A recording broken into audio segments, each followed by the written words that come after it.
The land stretched wide and empty, like the sky had fallen open forever. The wind blew slow and dry, brushing dust across the brown Texas plains. It was a quiet afternoon, the kind that made the world feel still. Nothing moved, except one man, on a horse riding steady through the dirt trail.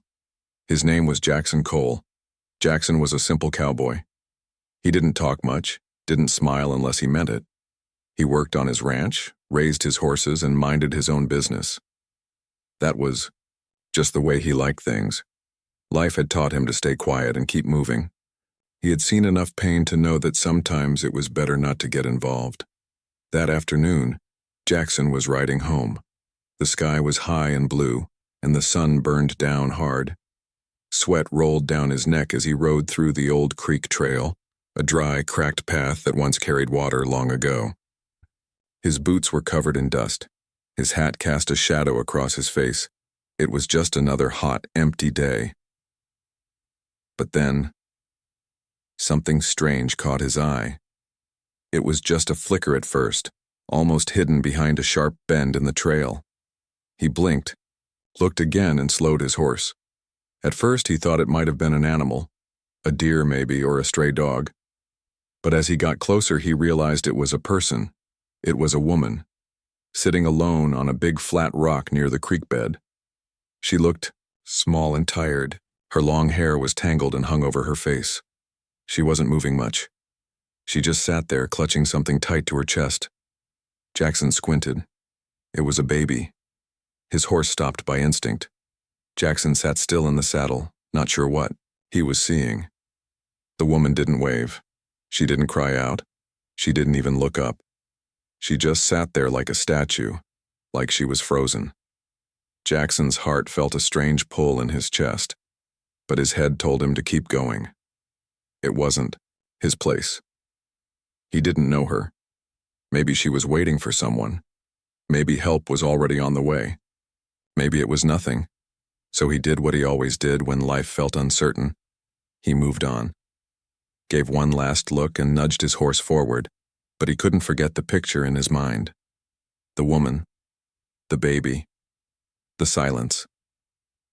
He rode about 20 yards, before his hands pulled the reins tight, stopping his horse. He sat there for a moment, staring ahead, chewing on his thoughts, and then that voice came. Not loud, not clear, just a feeling deep in his chest. Turn around. He closed his eyes for a second, sighed, and turned his horse back. Something inside him knew this was no normal scene. Something was wrong. He could feel it like a storm behind the hills. As he came closer again, he looked carefully. The woman was still there, still holding her baby. Her face was thin and her skin looked too pale under the sun. Her lips were dry, and her arms looked weak. The baby wasn't crying loud. Just a soft, broken whimper. Jackson slowly stepped down from his horse. His boots crunched softly in the dirt as he approached. He didn't want to scare her. "Ma'am?" he said gently, tipping his hat. "You all right?" No answer. He crouched, a little, trying to meet her eyes. But she kept looking down, holding the baby tight like she thought the world might take him from her.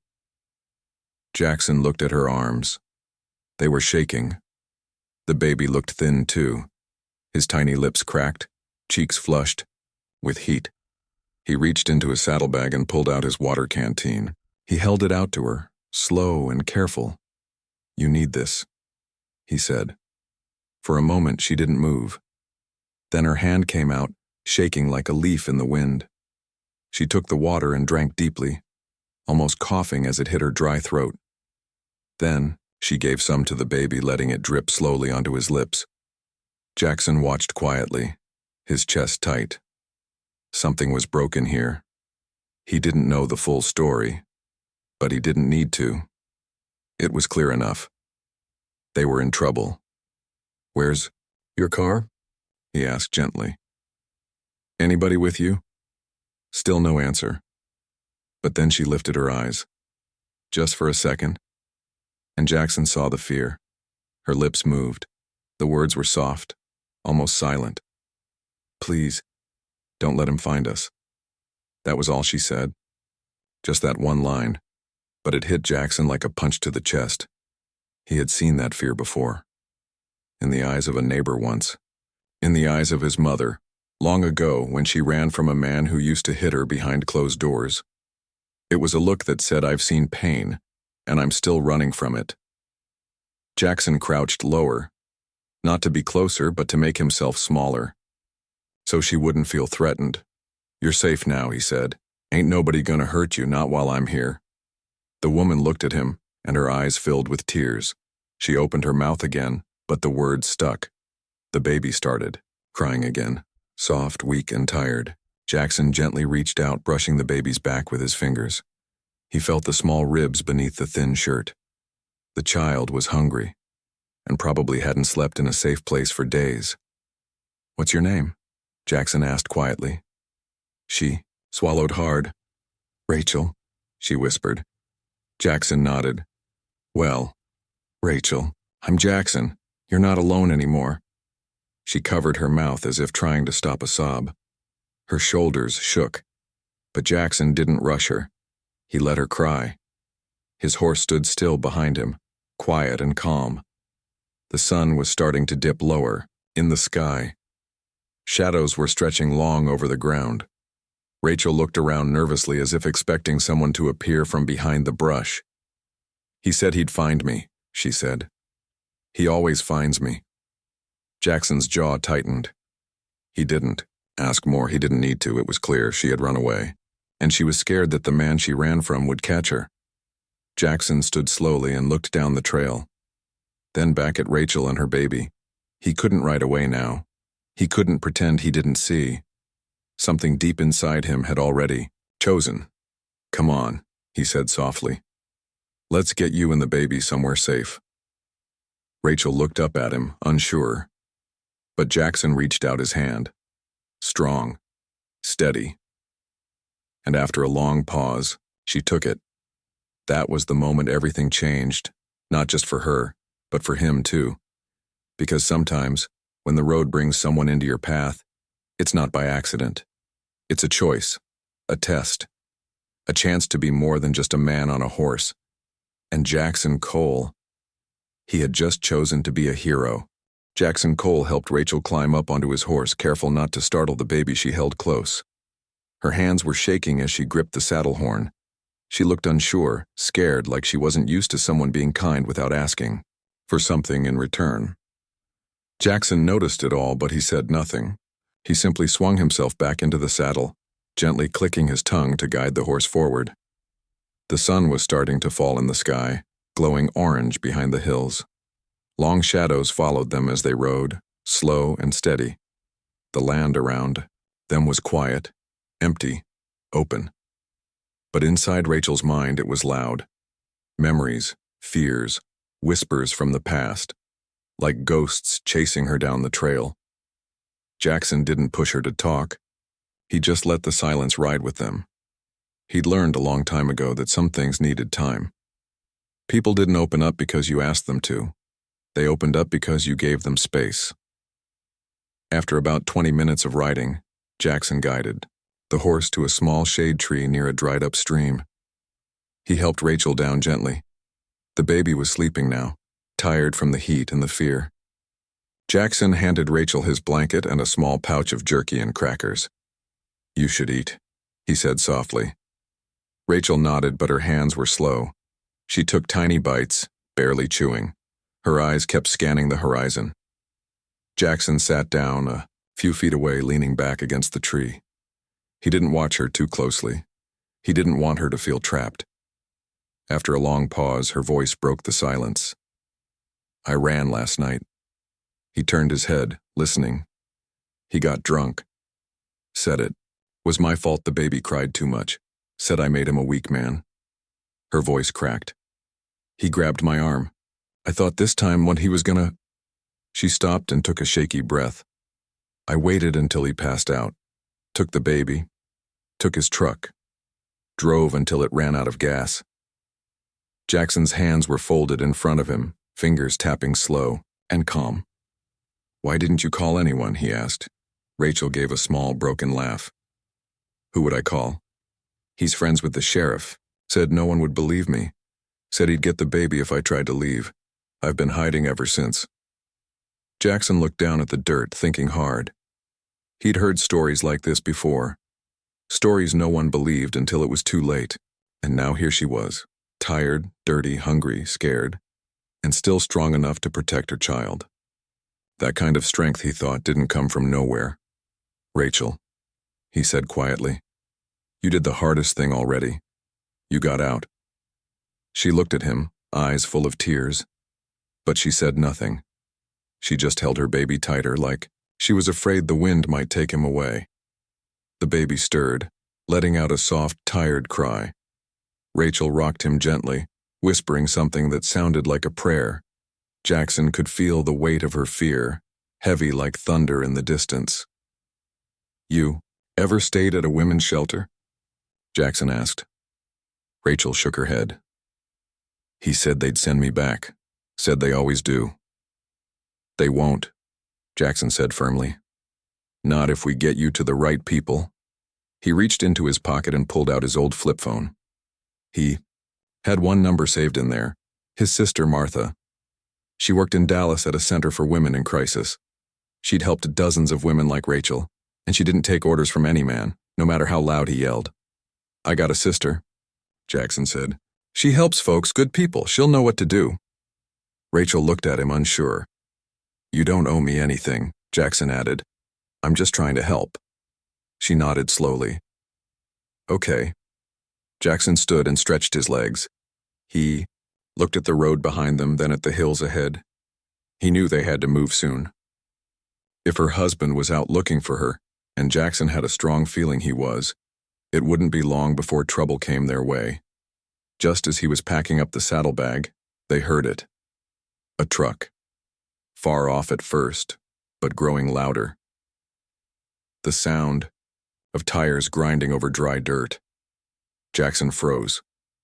Rachel clutched the baby to her chest, her whole body stiff with panic. It's him, she whispered. I know that sound. Jackson moved fast. Get on, he said quickly. Now. He helped her back onto the horse, grabbed the reins, and swung up behind her.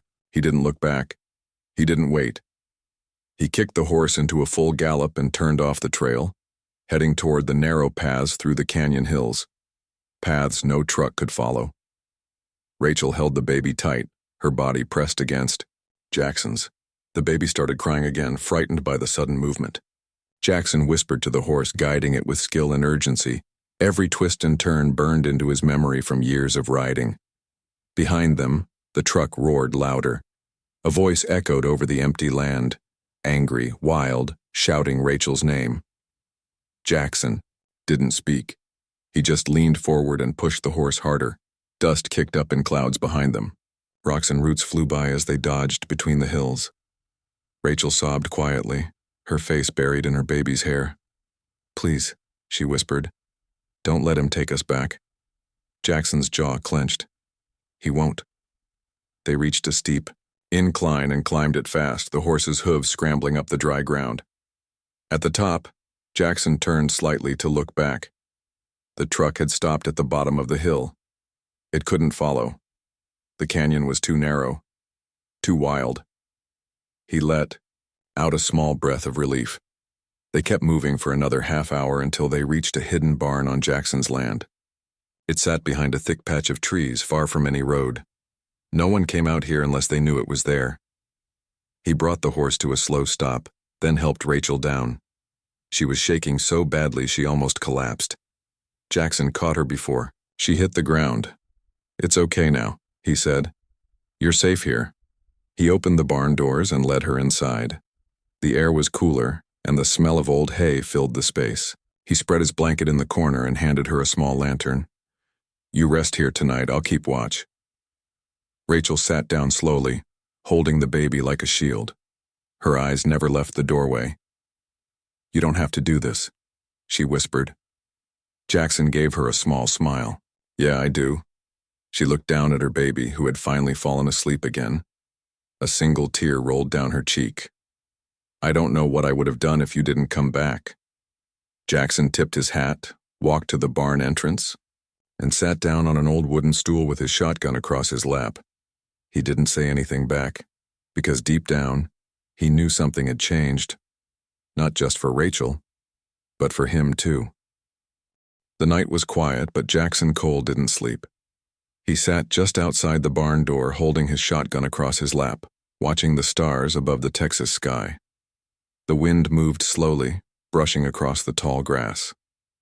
It should have been peaceful, but his heart stayed alert, ears tuned to every sound, every crack of a twig. Inside the barn, Rachel lay curled on the blanket, her baby safe in her arms. She had finally fallen asleep after hours of trembling. Jackson had seen pain before, but this woman's fear felt different, deeper. She wasn't just scared of being hurt. She was scared of disappearing, of losing everything. And she wasn't just protecting herself. She was protecting the one tiny life that still depended on her. Jackson looked out toward the trail again. He had no proof the man was still looking, but something in his gut said he wouldn't stop. A man like that didn't care about right or wrong. He only cared about control. Just before sunrise, Jackson stood and stretched his back. The sky was beginning to shift to soft orange and pink. He quietly stepped into the barn and saw Rachel sitting up, eyes wide open. "You didn't sleep?" he asked softly. She shook her head. "Every time I closed my eyes, I saw his face." Jackson nodded, slowly, then handed her a warm cup of coffee from his old tin pot. "He won't find you here," he said. "I'll make sure of that." Rachel looked down at her baby, who was now sleeping peacefully in her lap. She gently stroked his soft hair, her eyes full of love and worry. "I don't want him growing up in fear," she whispered. "I don't want him to think shouting and hitting is what love looks like." Jackson knelt beside her. "He won't. Not if we stop this now." She looked up at him, unsure. "But what if the law doesn't believe me? What if they send me back?" Jackson reached into his coat pocket and pulled out his old flip phone. "Called Martha," he said. "She'll be here by noon." Rachel blinked. "Your sister?" He nodded. "She works at a shelter for women and children in Dallas. She's tough as nails and doesn't back down from bullies." Rachel covered her mouth with her hand and tears filled her eyes. "Thank you," she whispered. But peace didn't last long. An hour later, just as the baby started fussing for his morning bottle, the sound of tires crunching in the distance echoed through the quiet air. Jackson's eyes snapped toward the trail. Dust rose on the horizon. It was a truck. Rachel froze. "It's him. I know that sound." Jackson didn't wait. He grabbed the shotgun and looked at her with calm, steady eyes. "Take the baby. Get to the back of the barn. Don't make a sound." Rachel did as she was told, her face pale with terror. She moved fast, holding the baby tight, hiding behind the old hay barrels. Jackson stepped out into the sunlight, standing in front of the barn. The truck roared up the dirt road and came to a hard stop. A big man stepped out, wide chest, rough beard, eyes full of rage. He was shouting before he even closed the door. "Where is she? I know she's here. You think you can hide my wife, Cowboy?" Jackson stood tall and didn't move. "She ain't your wife no more." The man's face turned red with anger. "She ran off with my son. That's kidnapping. I got a right to take him back." Jackson didn't flinch.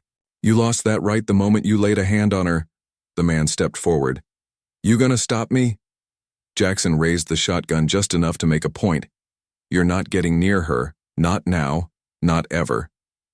The two men stared at each other. The wind picked up, brushing dust between them. It felt like the entire land had gone silent, waiting. The man stepped closer, eyes wild. "She's mine."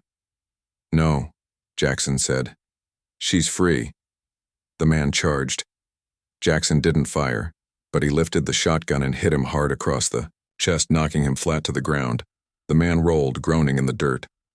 "Don't make me shoot," Jackson warned, stepping back slowly. "Get in your truck, drive away, or the law will find you first." The man cursed, holding his ribs. "You think this is over? She belongs to me." Jackson's voice dropped low and sharp. "No one belongs to you." For a moment it looked like the man might try again. But then the sound of a second truck echoed in the distance. Rachel peeked out from behind the hay just in time to see another vehicle speeding down the trail. It stopped right behind the first truck. Out stepped a tall woman in jeans and a brown vest, sunglasses on her face and a badge clipped to her belt. "Martha," Jackson said with a slight grin. She walked straight up to the angry man on the ground. "You must be the proud husband," she said coldly. "Well, congratulations. You're under investigation for domestic assault and endangering a child." "What?" he shouted. "You don't got no proof." Martha raised her phone. "We got photos of her bruises, testimonies, a hospital report from 3 months ago, and witnesses who say they've heard your yelling every night." Rachel stepped out of the barn holding her baby, her voice shaking but clear. "I'm not going back," she said. "I won't let you hurt him. Not ever." The man froze, looking between Jackson, Martha, and Rachel. For the first time, his eyes filled with fear, not because of what was in front of him, but because he finally realized he had lost control. Martha stepped forward and snapped a picture of him on the ground. "You've got 2 choices. Leave now and deal with the courts, or fight and I'll make sure you end up in jail by sundown." The man looked at Jackson's shotgun, then at the quiet strength in Rachel's eyes. He spat on the ground, climbed into his truck, and drove off, tires spinning dirt behind him. When the sound of the engine faded, the land was quiet again. Rachel sank to her knees, holding her baby close. Jackson walked over and knelt beside her. "It's over," he said gently. "You did it." "No," she whispered. "We did it." Martha walked over and put a hand on Rachel's shoulder. "We've got a place for you. A new name if you want it. New papers. Somewhere he'll never find you." Rachel nodded slowly. Her eyes met Jackson's one more time, full of tears and something else. Hope. "I never thought I'd be free," she said softly. "You are now," he answered. And for the first time in a long time, Rachel believed it. The morning air smelled like freedom. Soft wind moved through the tall grass, and for the first time in days, Rachel breathed deeply without shaking. The fear that had wrapped around her heart like a tight rope had started to loosen. The baby, in her arms, stirred and blinked up at the sky, unaware of the battle that had just ended. Jackson stood nearby, his hat in his hand, and his eyes quiet. He wasn't smiling, but there was something peaceful in his face. He watched Rachel as she gently rocked her baby and kissed the top of his head. The woman who had been hiding behind hay bales hours ago now stood taller. She wasn't just running anymore. She was ready to walk forward. Martha packed her truck with fresh clothes, supplies, and a cooler of baby food. She handed Rachel a folder with documents inside. "New name," Martha said. "New address. New start. I've seen women come back from worse, but I can tell you've got a fire in you." Rachel smiled, a real smile this time. It was small, but strong. "I didn't know I had it until now," she said. The baby let out a soft coo and reached up to touch her chin. She laughed and held him tighter. Jackson walked over, his boots crunching softly in the dirt. "You sure you're ready?" he asked. Rachel looked at him, eyes calm. "Yes. I don't know where the road will go, but I know I'm never going back." Jackson nodded. "That's enough." There was a silence between them, deep and full. Rachel looked at the man who had changed her fate. Not with money, not with grand promises, but with something rare, decency. He hadn't asked for thanks. He hadn't asked for her story. He had just seen her and helped her because it was the right thing to do. Rachel stepped forward and placed her hand on his arm. "Thank you, Jackson. You didn't have to stop. You didn't have to do any of this." He looked at her, eyes soft. "No, but I'm glad I did." Martha called from the truck. "We've got a few hours of driving ahead. We should get moving." Rachel turned toward the open door of the truck, then looked back one last time. She took a deep breath and stepped closer to Jackson again. "You saved our lives," she said. "I'll never forget that." Jackson gave a quiet smile. "You're the one who ran. That takes courage I've never seen."